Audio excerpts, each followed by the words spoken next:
Just a small release and a blog by the Prime Minister. Uncharacteristic of this government, but maybe they are too bogged down with other stuff. Plus, of course, the elections in Haryana and Jammu and Kashmir are occupying the political mindspace. Make in India, nevertheless, is an area of huge national importance. I'm going to focus on that. Also, a provocative thought. Should Quad turn into a military alliance, a NATO of the East? Are we not moving in that direction already? That's going to be our second story this week.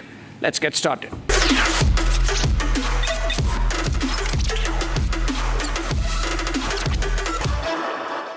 It was the first Independence Day speech from the ramparts of the Red Fort in 2014 for Narendra Modi as Prime Minister of India, when he announced with flourish the Make in India campaign, which later evolved into both a philosophy and a policy. The idea was simple. Since India had missed manufacturing bus, first to China in the 1980s and then to the Southeast Asian tiger economies in 1990s, it was time to course correct in mission mode. मैं आज लाल किले की प्राचीर से विश्व भर में लोगों से कहना चाहता हूं, कम मेक इन इंडिया, आइए हिंदुस्तान में निर्माण कीजिए. This week marked 10 years of that campaign, not just for the Modi government, but for India as a nation and a society. The government kept the anniversary low-key. Prime Minister himself wrote a blog highlighting some of the achievements. India's defense exports have increased 21 times from about rupees 1,000 crores to rupees 21,000 crores now. The biggest success has been achieved in the mobile handsets manufacturing ecosystem. Almost 100% of mobiles used in India are India-made now. A decade ago, the number was about 10%. Also, while India had just 2 mobile manufacturing units in 2014 when Modi took over, the number stands at a staggering 200, with mobile exports valued at over US $15 billion this year. That's a huge jump. Obviously, all this would not have happened without a focused, decisive push from all arms of the government. A glimpse of the whole of government approach was given by India's G20 Sherpa and former CEO Niti Aayog, Amitabh Kant, to your network. Listen to him. We're in a country where we used to import all smartphones. Today, look at this in a short while. We are now making smartphones. We are the third largest exporter in a very short while. We are touching a value of 15 billion. This was backed by a personal push from the Prime Minister. I recall in one of his Man Ki Baat addresses, him pushing the indigenous toy industry, asking people to not buy Chinese toys. Exports of toys, which stood at $100 million, are now over 350 million plus, 3 times more than 2014. Those are encouraging numbers. मैं अपने startup मित्रों को, हमारे नए उद्यमियों से कहता हूं, टीम अप फॉर टॉयज. आइए मिलकर खिलौने बनाएं. अब सभी के लिए लोकल खिलौनों के लिए वोकल होने का समय है. But have we succeeded in boarding the missed manufacturing bus? I'm afraid not. That's a lot of reform for tinkering results. Against an ambition of 25% by 2025, manufacturing's share as a percentage of India's GDP hovers in the 15-17 bracket still. For China, that figure is 26%. More importantly, China accounts for 30% of global manufacturing. The number stands at a paltry 3% for India. The gap seems daunting. Only a couple of months ago, India's respected industry veteran N.R. Narayana Murthy of Infosys said as much, highlighting that China is far ahead in the race to be a global manufacturing hub. Let's listen to him. Chinese are disciplined. They have national pride. They work hard. They don't argue like we do. All of that. So that country has a GDP of 6 times that of India. We were about the same in the middle 70s. So therefore, I think it is too audacious to say we will become manufacturing hub and all of that. Murthy called it an audacious dream. In a way, nobody can accuse Narendra Modi of not having audacity in his dreams. But despite the Prime Minister's personal push and involvement, Make in India has only managed to give mixed results. Let me give you the right picture of where we stand today and how we go into the future. All major nations that today stand in the developed or advanced or well-off per capita income category, from the United States to the United Kingdom, from Germany to Russia, from China to the tiger economies of Southeast Asia like Vietnam and Malaysia, first transitioned from agrarian societies to industrial ones on the back of manufacturing boom.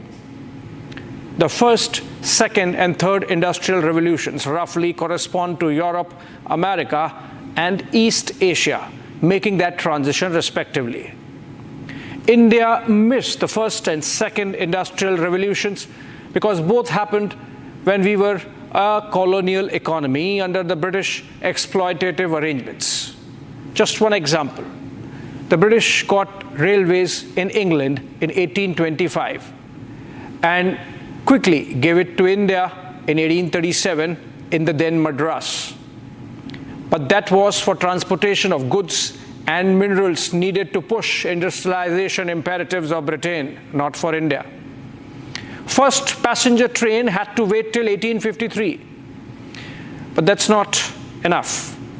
While the British gave themselves an underground suburban metro train system in 1863 itself, India had to wait till 1984.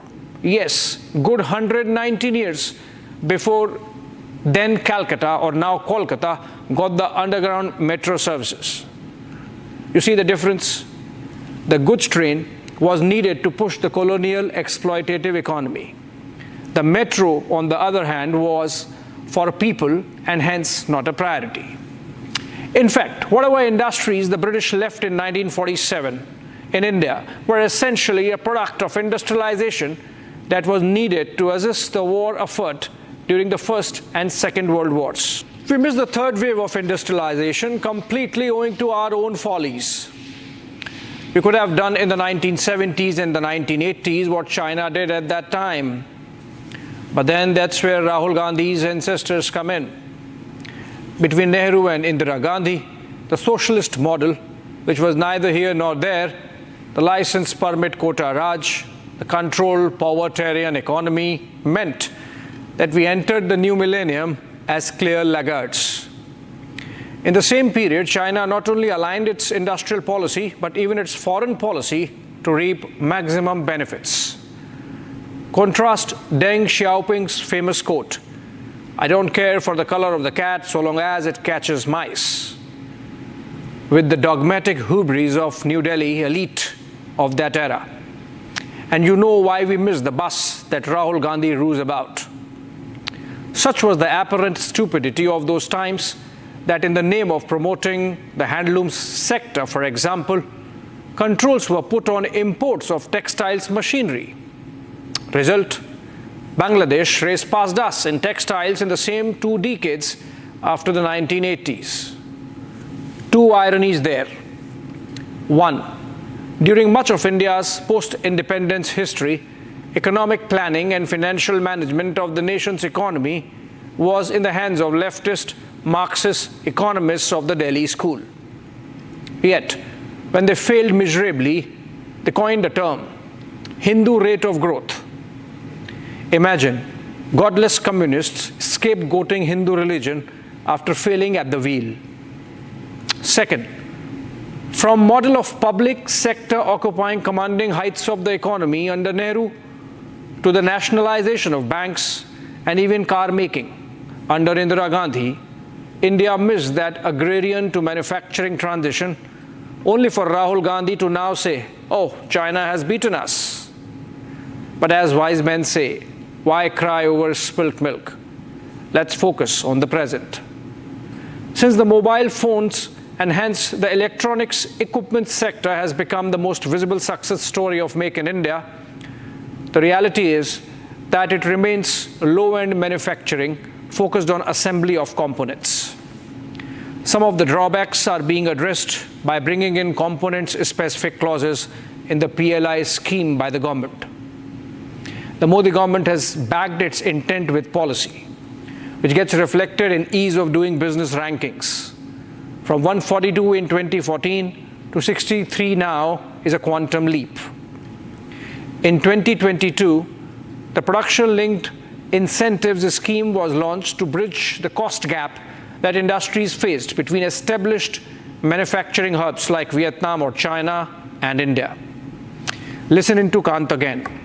The patent registration, that is innovation in India, was taking a lot of time. It used to take 7 years, 8 years. We came out with a national intellectual property right policy in 2016. We overhauled the IPR regime. The technical manpower in the patent office was increased 4 times. The average time taken for examination of a patent application was reduced from an average of 72 months to just 5 to 10 months. That has been the reduction, from 72 months to just 5 to 10 months. And the patent office has granted over 100,000 patents in financial year 24. There is a lot more that can be done. I would highlight a couple of my own observations for which I have spoken to at least half a dozen industry representatives. One, and perhaps the most important, there is an impedance between the Prime Minister's vision and his bureaucracy implementing it. I'm not saying resistance, which obstructs, but a typical bureaucratic response which adds layers of caution, thus slowing down results. Case in point, slow takeoff for the electric vehicles ecosystem. Industry bodies frequently complain of red tape despite clear vision at the top. 2, there is still recurrent policy confusion. Case in point, the lingering renegotiation of free trade agreements. FTAs were meant to free up trade, but Make in India requires spokes to be put to disincentivize imports. This has led to the entry of non-tariff barriers, adding to the confusion. The FTA talks need quicker resolution. Another policy quagmire is the GST law. Despite dividends on the tax side of the biggest Modi government reform, not just for the center, but even for the states. In its present form, it leaves a lot of discretion and hence scope for bureaucratic meddling at the lower levels of industry-government interface. Fourth, Prime Minister's team perhaps needs to have a hard look at the Skill India mission and whether the Skills Ministry is in right alignment with the objectives and targets. China origin COVID was a once-in-a-century pandemic that left millions of lives and families in shambles. But the geopolitical and geoeconomic shifts it engendered place India in an advantageous situation. Having seen the kind of irresponsibility with which the communist state of China conducted itself, the world is realigning its global supply chains. India is emerging as an alternative supply source given its raw materials, low labor costs, and growing manufacturing base. Above all this, India, with its conduct during COVID, showed to the world that we are a friend nation, a Vishwamitra. We align ourselves with the greater common good and not narrow economic agendas. China had 4 decades of a free run with the West, indulging with the communist regime.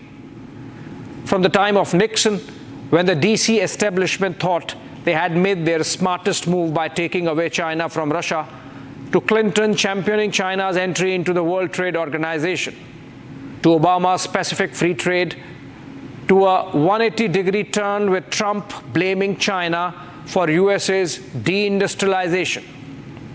The wheel, in a way, has come full circle. Just a fortnight back, the United States Congress passed 25 legislations that put spokes in China's capacity to trade globally, particularly with America. Europe is building a great tariff wall against Chinese imports. The European Union imposed 50% import duties on Chinese electric cars recently. India has to take full advantage of this changed geopolitical reality. A window has emerged, howsoever narrow, perhaps a decade, in which we must forget hubris and remember what Deng said. Do not bother about the color of the car so long as it catches mice. As per World Bank data, when you take world as a whole, the share of manufacturing as a percentage of global GDP has been consistently declining, from a peak of about 20% at the turn of the century to about 15% now. This seems in line with the general economic trend, according to which, with progress comes a shift in economic activity from agriculture to manufacturing to services. We are already in Industrial Revolution 4.0, and let's not miss the ship. Moving on.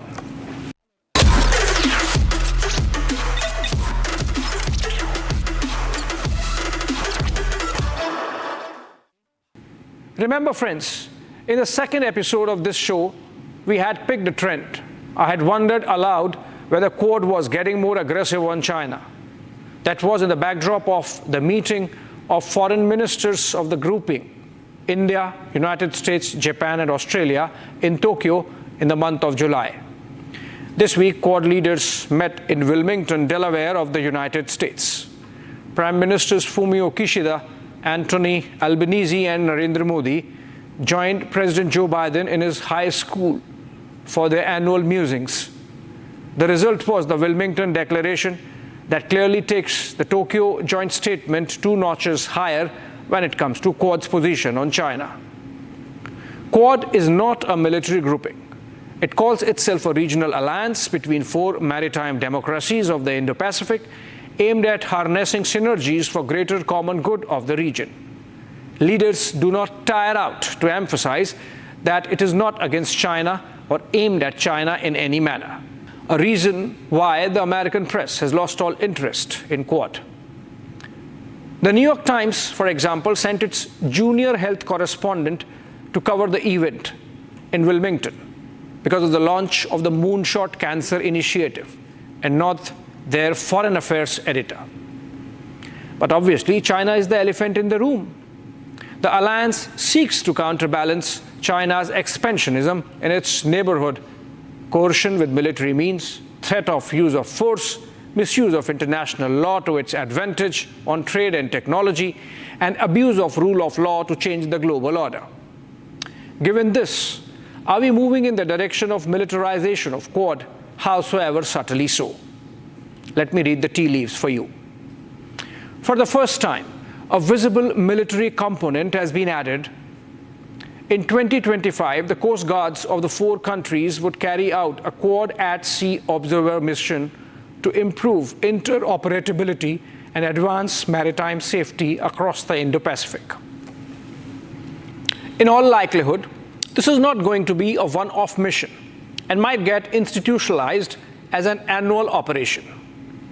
Navies of the 4 nations are already part of the Malabar exercises, but those happen outside of the Quad mechanism.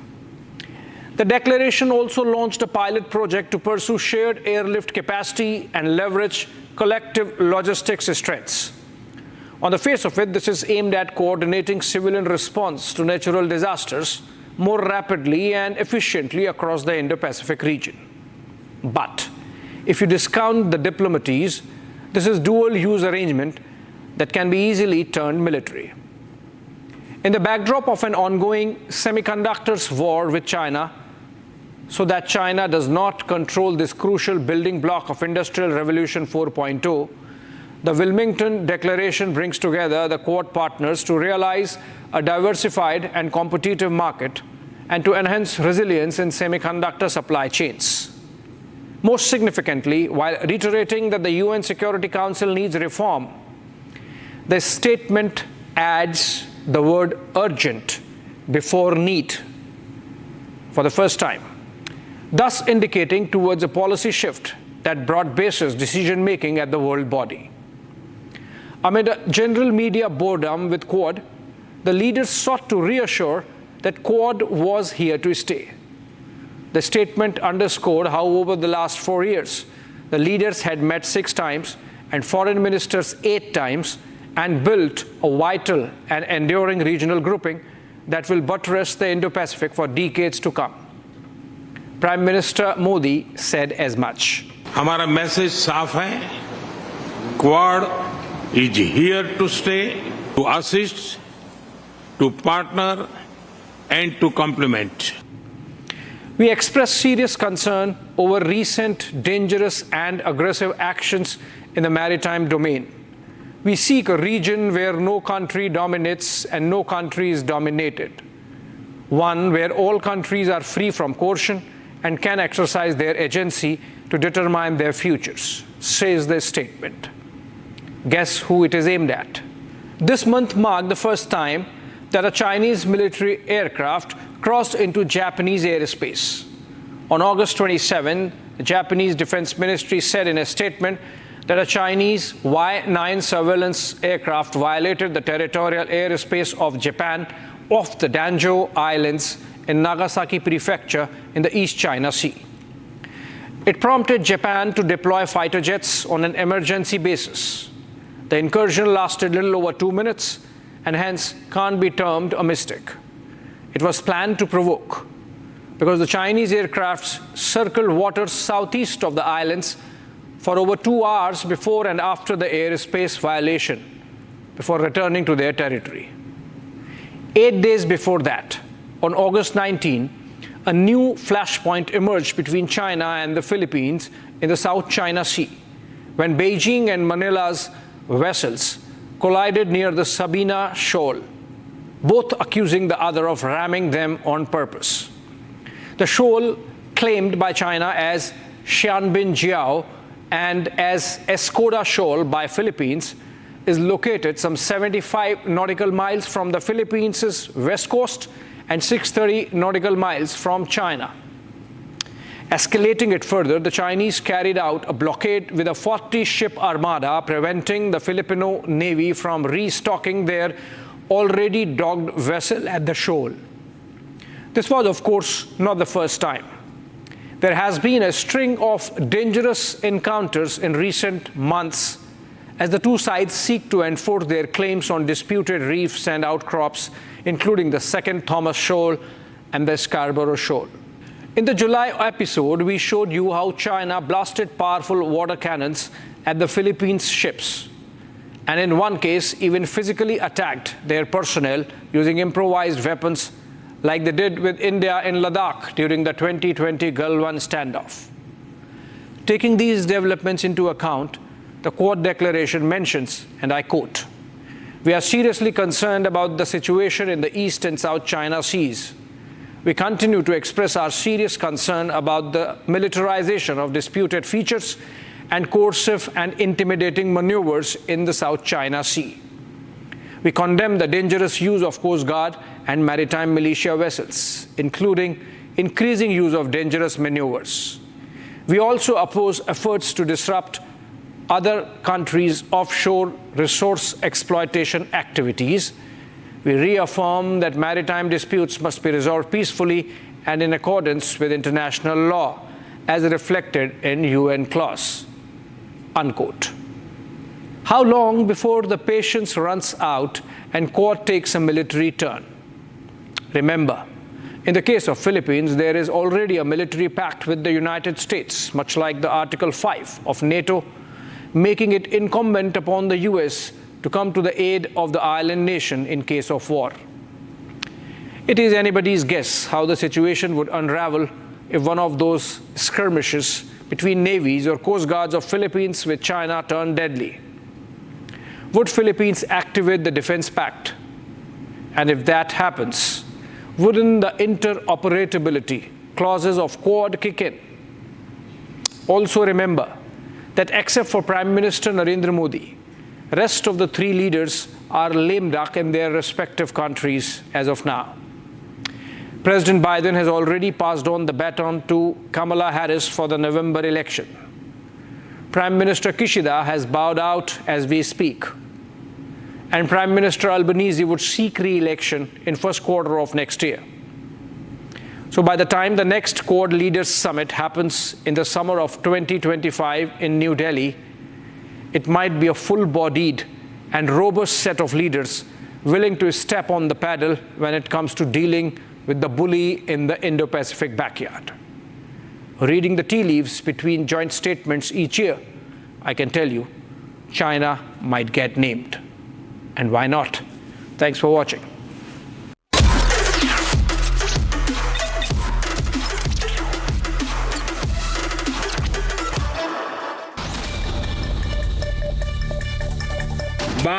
अक्टूबर को विजयादशमी है। इस बार की विजयादशमी हम सभी के लिए शुभ शुरुआत वाली होगी। जम्मू हो, सांबा हो, कठुआ हो, चारों तरफ